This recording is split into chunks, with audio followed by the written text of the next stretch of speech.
اسلامی تاریخ میں سب سے مبارک لمحہ وہ تھا جب سرور کائنات حضرت محمد مصطفیٰ صلی اللہ علیہ وآلہ وسلم کی ولادت باسعادت ہوئی۔ آپ صلی اللہ علیہ وآلہ وسلم کی پیدائش ایک ایسے وقت میں ہوئی جب جزیرہ عرب جہالت، ظلم و ستم اور بے راہ روی کا شکار تھا۔ اس ویڈیو میں ہم تحقیق و تعلیمات کی روشنی میں نبی کریم صلی اللہ علیہ وآلہ وسلم کے بچپن کے حالات کا تفصیلی جائزہ لیں گے۔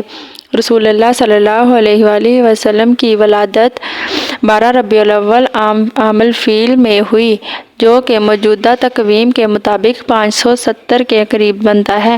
آپ صلی اللہ علیہ وآلہ وسلم کا تعلق قریش کے معزز خاندان بنو ہاشم سے تھا۔ آپ کے والد حضرت عبداللہ آپ کی پیدائش سے قبل ہی وفات پا چکے تھے، جبکہ والدہ حضرت آمنہ نے انتہائی محبت اور شفقت سے آپ صلی اللہ علیہ وآلہ وسلم کی پرورش کی۔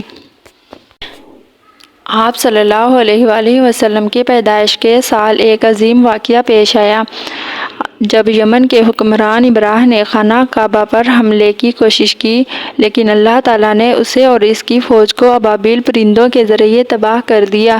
یہ واقعہ اس بات کی علامت تھا کہ مکہ اور کعبہ کو اللہ نے خاص مقام عطا فرمایا ہے۔ عرب میں یہ رواج تھا کہ نومولود بچوں کو دیہاتی دائیوں کے سپرد کر دیا جاتا تھا تاکہ وہ خالص ماحول میں پرورش پائیں۔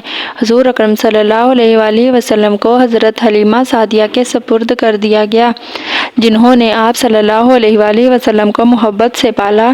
حضرت حلیمہ کے گھر برکتوں کا نزول ہوا اور وہ خود بیان کرتی ہیں کہ جب سے محمد صلی اللہ علیہ وآلہ وسلم ان کے پاس آئے، ان کا گھر رزق اور خوشحالی سے بھر گیا۔ حضرت حلیمہ سعدیہ کے گھر میں قیام کے دوران ایک روز حضرت جبرائیل علیہ السلام آئے اور آپ صلی اللہ علیہ وآلہ وسلم کا سینہ چاک کر کے دل سے ایک سیاہ نقطہ نکالا۔ یہ واقعہ اس بات کی علامت تھا کہ اللہ نے آپ صلی اللہ علیہ وآلہ وسلم کو ہر طرح کی برائی سے پاک فرمایا۔ جب نبی کریم صلی اللہ علیہ وآلہ وسلم 4 سال کے ہوئے تو حضرت حلیمہ سعدیہ نے آپ کو آپ کی والدہ کے سپرد کر دیا۔ کچھ ہی سال بعد حضرت آمنہ کا بھی انتقال ہو گیا اور پھر آپ کی پرورش دادا حضرت عبدالمطلب نے کی۔ جب آپ صلی اللہ علیہ وآلہ وسلم 8 سال کے ہوئے تو حضرت عبدالمطلب بھی وفات پا گئے۔ اس کے بعد آپ کے چچا ابو طالب نے آپ صلی اللہ علیہ وآلہ وسلم کی کفالت سنبھالی اور ہمیشہ آپ کی مدد و حمایت کرتے رہے۔ بچپن ہی سے نبی کریم صلی اللہ علیہ وآلہ وسلم کی شخصیت مثالی تھی۔ آپ صلی اللہ علیہ وآلہ وسلم ہمیشہ سچ بولتے، کسی کو دھوکہ نہ دیتے اور معاشرے میں سب سے زیادہ ایمانت دار سمجھے جاتے۔ اسی وجہ سے لوگ آپ کو صادق امین کے لقب سے پکارنے لگے۔ نبی کریم صلی اللہ علیہ وآلہ وسلم کی پیدائش اور بچپن کی زندگی ہمیں صبر، استقامت اور اخلاقیات کی بہترین مثالیں سکھاتی ہے۔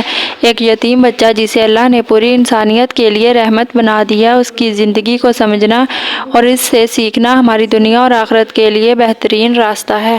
اس ویڈیو میں ہم نبی کریم صلی اللہ علیہ وآلہ وسلم کے جوانی کے حالات اور نبوت سے پہلے کی زندگی پر بات کریں گے۔ تب تک ہمارے چینل کو سبسکرائب کریں اور ویڈیو کو شیئر کریں تاکہ زیادہ سے زیادہ لوگ اس مبارک سیرت سے مستفید ہو سکیں۔